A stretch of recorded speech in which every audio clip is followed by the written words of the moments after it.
नमस्कार, आप देख रहे हैं IBC 24। मैं हूं आप सभी के साथ रचना नितेश और रात 9 बजे के इस बुलेटिन में आप सभी का बहुत बहुत स्वागत है।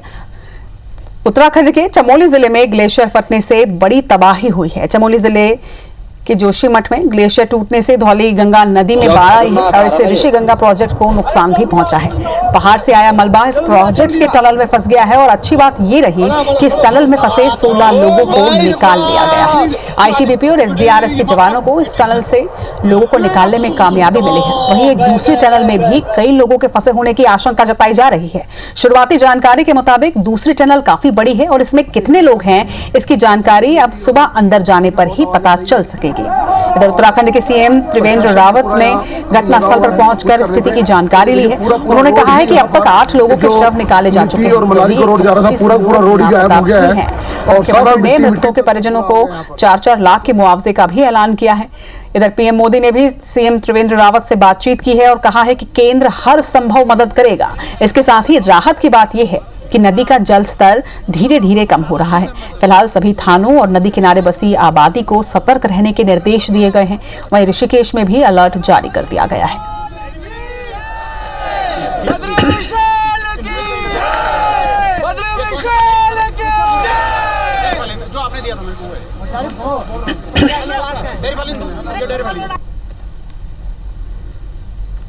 मैं उत्तराखंड के मुख्यमंत्री श्री त्रिवेंद्र रावत जी उन सबसे निरंतर संपर्क में हूं।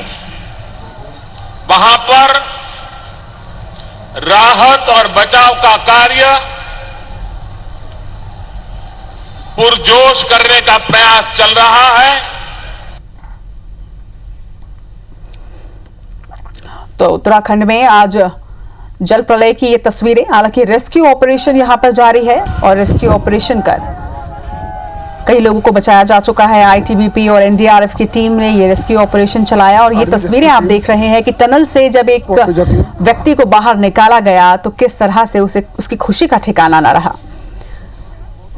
इसके साथ ही PM मोदी ने कहा है कि पूरा देश उत्तराखंड के साथ है। इसके साथ ही उन्होंने उत्तराखंड के CM से बात करके उन्हें हर संभव मदद का आश्वासन दिया है और हालात पर लगातार PM नरेंद्र मोदी की नजर है। और सारा मिट्टी दलदल पूरा आ गया यहाँ पर।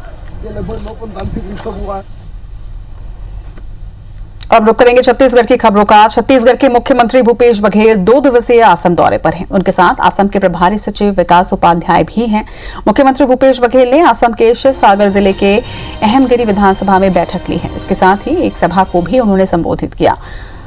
CM ने प्रधानमंत्री नरेंद्र मोदी को जुमलेबाज कहते हुए उनके सभी पुराने नारों को याद किया और आरोप लगाया है कि मोदी सरकार एक भी वादा पूरा नहीं कर सकी है। उन्होंने अमित शाह और सरकार को भी निशाना बनाया। CM भूपेश बघेल ने यह दावा किया है कि 6 दलों के साथ गठबंधन के बाद ये साफ है कि असम की स्थिति में परिवर्तन आएगा। उन्होंने कहा कि असम में कांग्रेस की ही सरकार बनेगी। मुख्यमंत्री भूपेश बघेल कहरदेव जिला के महामोर विधानसभा में चाय बागान के वर्करों के साथ 4 बजे एक बैठक में शामिल हुए। मुख्यमंत्री के साथ गए असम के प्रभारी राष्ट्र सचिव विकास उपाध्याय ने कहा कि छत्तीसगढ़ कांग्रेस के जिस फॉर्मूला में भूपेश बघेल ने जीत दिलाई है वही फॉर्मूला असम में भी अपनाया जाएगा। दूसरी बार मैं असम आया हूँ और यहाँ के कांग्रेस के कार्यकर्ताओं में बहुत उत्साह है। आम जनता में परिवर्तन की चाह है, क्योंकि जो वादे करके भारतीय जनता पार्टी सरकार आई थी उसे एक भी पूरा नहीं किया है। सब कुछ रेलवे स्टेशन, एयरपोर्ट, क्या नहीं बेच रहे हैं, सब कुछ बेच रहे हैं। जो कहते थे देश नहीं बिकने दूंगा, ये भी जुमला साबित है। केंद्रीय मंत्री हरदीप सिंह पुरी ने कहा है कि छत्तीसगढ़ में आज जो विकास दिख रहा है वो रमन सिंह सरकार की देन है। केंद्रीय बजट पर बुद्धिजीवियों से चर्चा के लिए आए केंद्रीय वाणिज्य और उद्योग मंत्री हरदीप सिंह पुरी ने प्रेस कॉन्फ्रेंस में कहा कि 2021-22 के बजट में रेल क्षेत्र में छत्तीसगढ़ के लिए 3,650 करोड़ रुपए का प्रावधान है। 2014 से 19 तक मोदी की सरकार में जो बजट था, इस बार 631% उससे ज्यादा प्रावधान है। उन्होंने कहा कि उड़ान योजना के तहत हवाई यात्रा आम लोगों तक पहुंचाई जा रही है। आज 100 में से 7 व्यक्ति हवाई यात्रा का इस्तेमाल कर रहा है। देश में 6 नई हवाई अड्डे और पट्टी बनाकर 700 से अधिक रूट तय किए गए और इनमें 311 रूट पर हवाई सेवा शुरू हो चुकी है। उन्होंने कहा कि छत्तीसगढ़ में हवाई सेवा का विस्तार किया जाएगा और 1 मार्च से बिलासपुर से हवाई सेवा शुरू हो जाएगी। प्रदेश कांग्रेस प्रभारी पीएल पुनिया ने कहा कि केंद्रीय मंत्री केवल गुमराह करने के लिए बुद्धिजीवियों से चर्चा कर रहे हैं।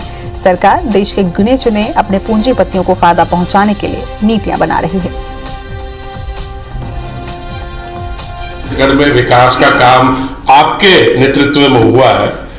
ये डेवलपमेंट्स जो आज हम आपके सामने रख रहे हैं, रेल कनेक्टिविटी, एयर कनेक्टिविटी, ये सब शुरुआत तब से उनकी नींव रखी गई थी। सरकार एक्साइज ड्यूटी कम करे, कस्टम ड्यूटी कम करे, ताकि उस पर उनका भी पड़ता खाए। वो क्या चीज़ बताने आ रहे हैं जो लोगों को नहीं पता। जाहिर है कि कुछ न कुछ गुमराह करने के लिए वो कोशिश करेंगे।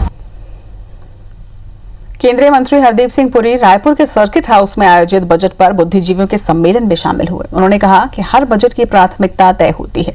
विपक्ष इसे लेकर भ्रम फैला रहा था। मोदी सरकार का ये बजट आत्मनिर्भर बजट है और हमने वादा किया था कि हम बिलासपुर में हवाई सेवा शुरू करेंगे और शुरू कर दिया है। केंद्रीय मंत्री ने यह घोषणा की कि जल्द ही बिलासपुर से दिल्ली के लिए डायरेक्ट फ्लाइट शुरू की जाएगी। वहीं नेता प्रतिपक्ष धर्मलाल कौशिक ने कहा है कि रेल कनेक्टिविटी और हवाई सुविधा के क्षेत्र में और कृषि के क्षेत्र में छत्तीसगढ़ को बहुत कुछ मिला है। इस मौके पर ट्रेवल्स एसोसिएशन ने रायपुर से 1,50,000 यात्रियों के लिए इंटरनेशनल फ्लाइट व पुणे गोवा के लिए सीधी फ्लाइट की मांग भी की। छत्तीसगढ़ चैंबर ऑफ कॉमर्स ने जीएसटी के सरलीकरण की मांग रखी, तो वहीं सी एसोसिएशन ने ट्रिब्यूनल फेज 2 फेज जारी रखने की मांग रखी। आपकी इच्छा थी कि बिलासपुर को कनेक्ट करें। हमने तो शुरू में कहा था हम करेंगे। फर्क यही है कि हमने जो कहा था हमने कर दिखाया। नेताजी कहते हैं कि नहीं हमें दिल्ली और बिलासपुर डायरेक्ट चाहिए। मैंने कहा हम वो भी एग्जामिन करने को तैयार हैं। अनाउंस कर रहा हूं कि इसको हम सिर्फ गंभीरता से नहीं, इसको कर दिखाएंगे। लेकिन रेल कनेक्टिविटी की बात करें, हम किसानों के धान के खरीदी के लिए हम बात करें, उसके लिए जो हमको राशि मिली है, और उसके साथ ही साथ में कि बिलासपुर के लिए जो हमको उपलब्धि मिला है कि बिलासपुर से हमारा जबलपुर, इंदौर और प्रयागराज और उसके माध्यम से दिल्ली को कनेक्टिविटी में जोड़ने का, उसके लिए मैं चाहूंगा कि सारे बिलासपुर के लोग खड़े हो जाएं। हम आपका अभिनंदन करते हैं। छत्तीसगढ़ दौरे पर आए केंद्रीय मंत्री हरदीप सिंह पुरी बीजेपी प्रदेश कार्यालय में कार्यकर्ताओं की बैठक उन्होंने ली। तभी पूर्व मंत्री अजय चंद्राकर ने भाजपा के प्रदेश महामंत्री भूपेंद्र सवन्नी को जमकर फटकार भी लगाई। पूर्व मंत्री चंद्राकर ने सवन्नी को खरी खोटी सुनाते हुए कहा कि जाओ जाकर चमचागिरी करो, मुझसे जरा ठीक से बिहेव किया करो वरना मैं तुम्हें ठीक कर दूंगा। पार्टी सूत्रों के मुताबिक बैठक की सूचना पूर्व मंत्री अजय चंद्राकर को नहीं दी गई थी, जिससे वो नाराज थे। चंद्राकर की फटकार पर सवन्नी ने कोई रिएक्शन नहीं दिया। वे चुपचाप उनकी बात सुनते रहे और कुछ देर तक चली इस बैठक के बाद मामला शांत हो गया। केंद्रीय मंत्री हरदीप सिंह पुरी की बैठक में पूर्व मुख्यमंत्री रमन सिंह, राज्यसभा सदस्य सरोज पांडे, रामविचार नेताम, नेता प्रतिपक्ष धर्मलाल कौशिक, पूर्व मंत्री बृजमोहन अग्रवाल सहित भाजपा के तमाम बड़े नेता मौजूद रहे। मेरे साथ थोड़ा ठीक से बिहेव किया मेरे साथ थोड़ा ठीक से बिहेव किया मेरे साथ थोड़ा ठीक से बिहेव किया मेरे साथ थोड़ा ठीक से बिहेव किया मेरे साथ थोड़ा ठीक से बिहेव किया मेरे साथ थोड़ा ठीक से बिहेव किया। इधर कसडोल विधायक शकुंतला साहू का जन्मदिन आज विवादों में घिर गया। दरअसल पलारी जनपद सीईओ ने कसडोल विधायक शकुंतला साहू का जन्मदिन मनाने के लिए एक आदेश जारी किया। इस आदेश की कॉपी में जनपद पंचायत में पदस्थ तमाम अधिकारी कर्मचारी को अलग अलग जिम्मा दिया गया था। किसी को टेंट और मेहमानों के खाने पीने की व्यवस्था, तो किसी को कार्यक्रम में मंच संचालन जैसे दायित्वों का निर्वहन करने का आदेश दिया गया था। आदेश की कॉपी वायरल होते ही हंगामा मच गया। पूर्व मंत्री केदार कश्यप ने कांग्रेस सरकार पर जमकर निशाना साधा और जन्मदिन मनाने के लिए सरकारी कर्मचारियों की ड्यूटी लगाने पर सवाल उठाए।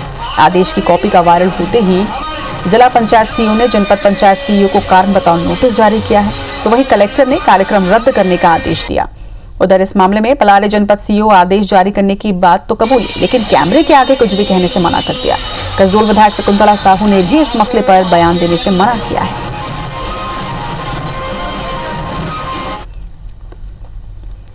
कोरिया जिले के भरतपुर इलाके में रेत के अवैध उत्खनन और परिवहन को लेकर ग्रामीणों ने अनिश्चितकालीन धरना शुरू कर दिया। हरचौका इलाके में सीतामढ़ी के सामने प्रशासन के खिलाफ प्रदर्शन कर रहे ग्रामीणों को रात में रेत तस्कर के लोग धमकी देने के लिए पहुंचे। उन्होंने धरना प्रदर्शन खत्म करने के लिए भी कहा, लेकिन इसके बाद भी ग्रामीणों का धरना रात भर यहां जारी रहा। प्रदर्शन की सूचना मिलते ही नायब तहसीलदार अशोक सिंह और जनकपुर थाना प्रभारी विवेक खलको पुलिस बल के साथ मौके पर पहुंचे और ग्रामीणों की मांग पर पुलिस ने मवई नदी में लगी पोकलेन मशीन को जब्त किया। इससे पहले ग्रामीणों ने कार्रवाई के लिए दबाव बनाते हुए पुलिस की गाड़ी को भी रोका। वहीं भाजपा और आम आदमी पार्टी के नेता भी ग्रामीणों के प्रदर्शन को समर्थन देने के लिए यहां पहुंचे थे।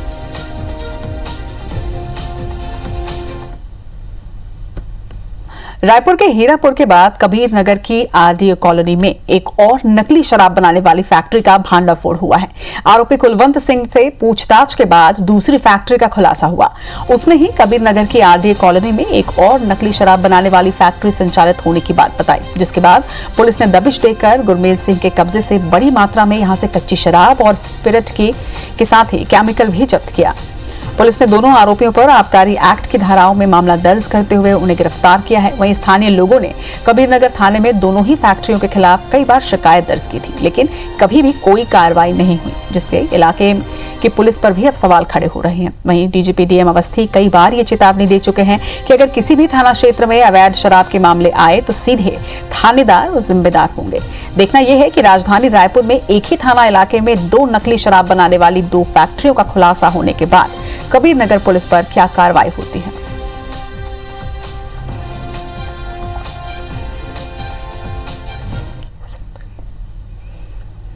बेमेतरा में देवरबीजा केशरबरी के पास अज्ञात लोगों ने पान मसाला से भरे वाहन को रोककर लगभग 30 लाख रुपए की गुटखा की लूट की है। 2 वाहन बिलासपुर से राजनांदगांव के रास्ते गुटखा लेकर जा रहे थे। इधर केसरबड़ी के पास कुछ लोगों ने वाहन को रोककर ड्राइवर को बंधक बना लिया और गुटखा को दूसरी गाड़ी में डालकर वहां से फरार हो गए। बाद में ड्राइवर की शिकायत पर पुलिस अधीक्षक मौके पर पहुंचकर उन्होंने मामले की जानकारी ली। इधर पुलिस सीसीटीवी के जरिए आरोपियों की तलाश कर रही है। बिलासपुर जिले के पचपेड़ी इलाके में 9 साल के स्कूली छात्र का अपहरण हुआ है। पुलिस ने किडनैपिंग का केस दर्ज कर तलाश शुरू कर दी है, लेकिन अब तक फिरौती जैसी कोई भी बात आगे नहीं आई है। पुलिस के मुताबिक प्रियांशु नायक नाम के बच्चे की बड़ी बहन की शादी की बात चल रही थी और उसी के सिलसिले में कुछ लोग लड़की देखने के लिए आने वाले थे। परिवार के सभी सदस्य उसी की तैयारी में लगे हुए थे। इस बीच प्रियांशु घर के पास ही तालाब किनारे खेलने गया था। बताया जा रहा है कि इसी दौरान बाइक पर सवार 2 नकाबपोश आए और बच्चे को लेकर वहां से फरार हो गए। पड़ोसियों ने जब ये बात घर के लोगों को बताई तो हड़कंप मच गया। बिलासपुर आईजी रतनलाल डांगे भी पचपेड़ी थाने पहुंच गए और पुलिस ने 6 टीमें बनाकर बच्चे की तलाश शुरू कर दी है।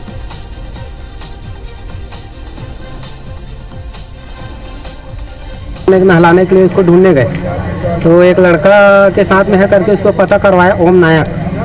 तो बोलता है मेरे साथ नहीं है वो, और कोई नकाबपोश आया, 2 जने उठा के बंधुआ तालाब से भरारी की तरफ। देखिए, अपहरण होने की संभावना को से इनकार नहीं किया जा सकता, इसलिए अपराध कायम किया गया है और साइबर की टीम और टोटल 6 टीम इसमें इस काम के लगाया गया है बच्चे की बरामदगी के लिए, और हम लोग वरिष्ठ अधिकारियों के निर्देश पर लगातार लगे हुए।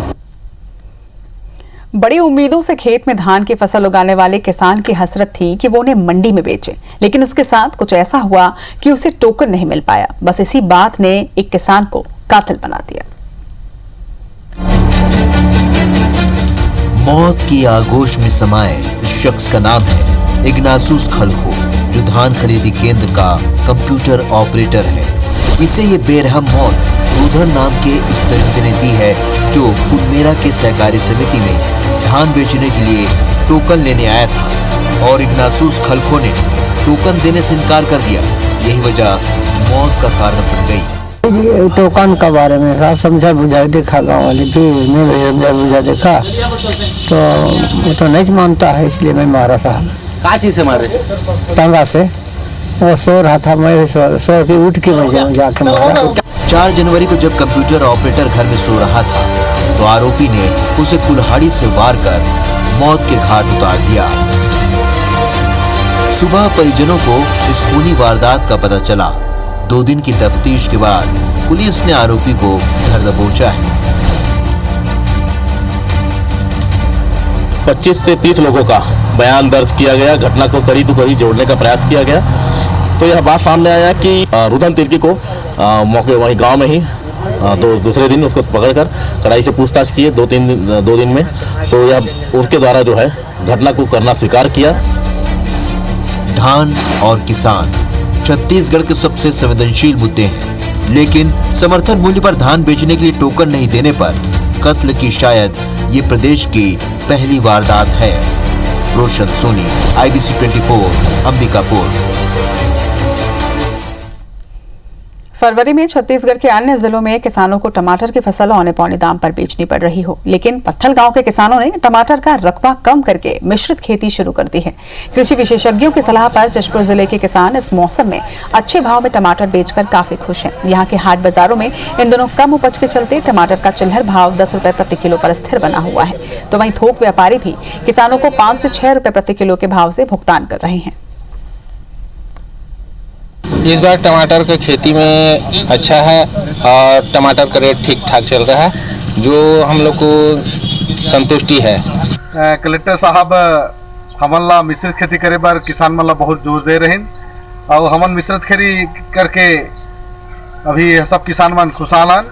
और हमार टमाटर जो कमाए हैं अभी हाट बाजार ले जाते हैं तो 10 रुपए किलो तक बेच जाते। मिश्रित खेती करे हैं तो थोक बेचत हैं, यहाँ 5 रुपए किलो और चिटिया बेचत हम 10 रुपए किलो मिलत है, तो किसान मन खुश हैं। हमन छत्तीसगढ़ के स्वास्थ्य कर्मचारियों ने कोरोना टीकाकरण अभियान में कोई दिलचस्पी नहीं दिखाई। प्रदेश में अब तक महज 44% स्वास्थ्य कर्मचारियों ने ही टीका लगवाया है, जबकि टीकाकरण शुरू हुए 20 दिन से ज्यादा का समय बीत चुका है।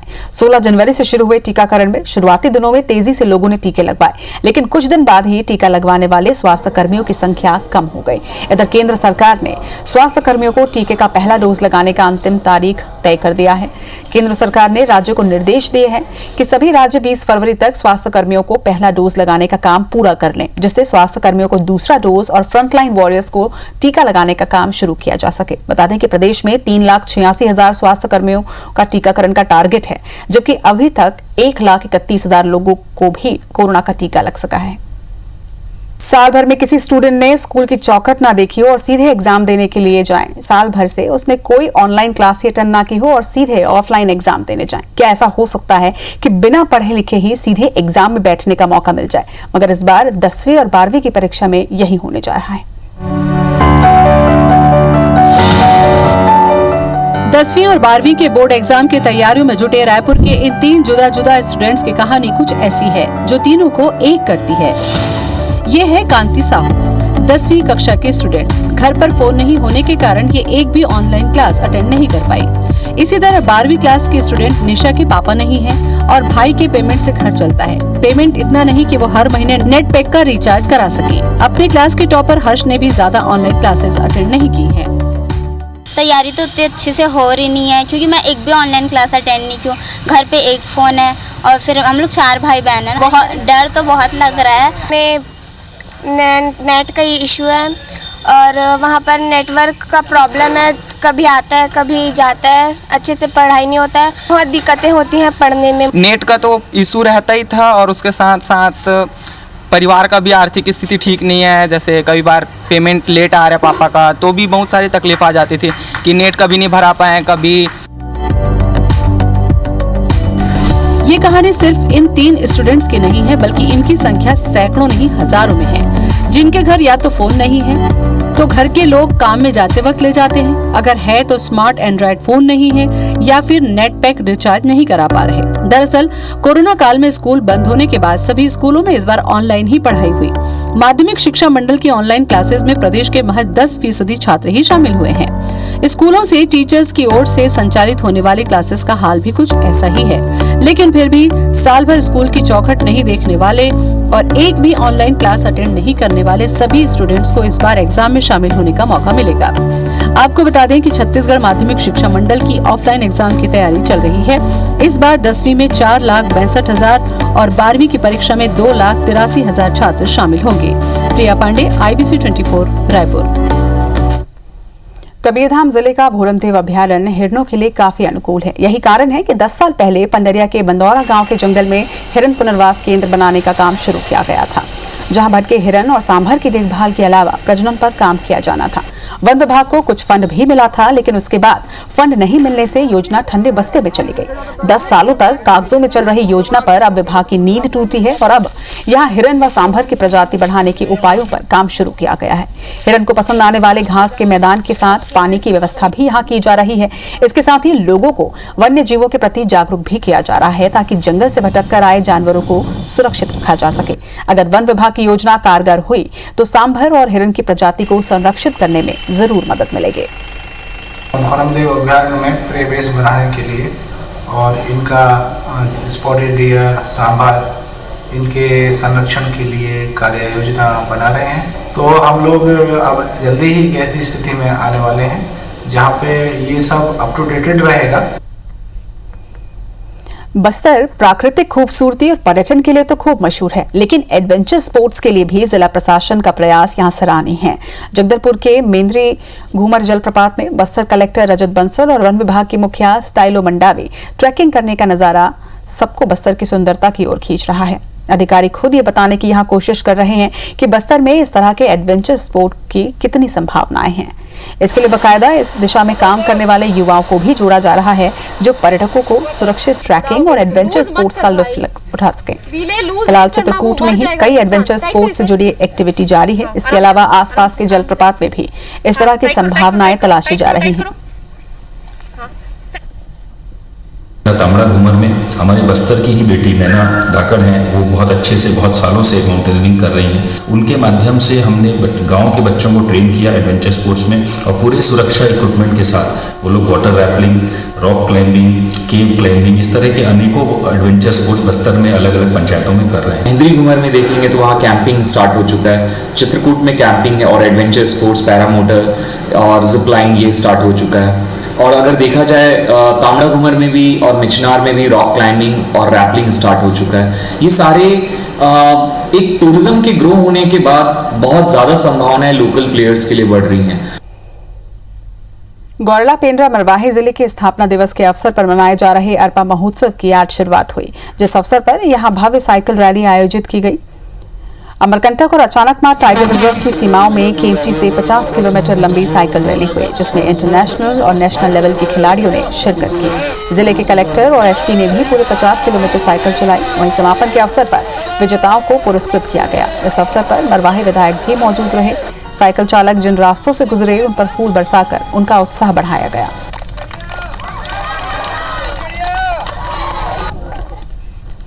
इसी के साथ इस बुलेटिन में फिलहाल इतना ही। लगातार खबरों के लिए आप देखते रहिए IBC 24। नमस्कार।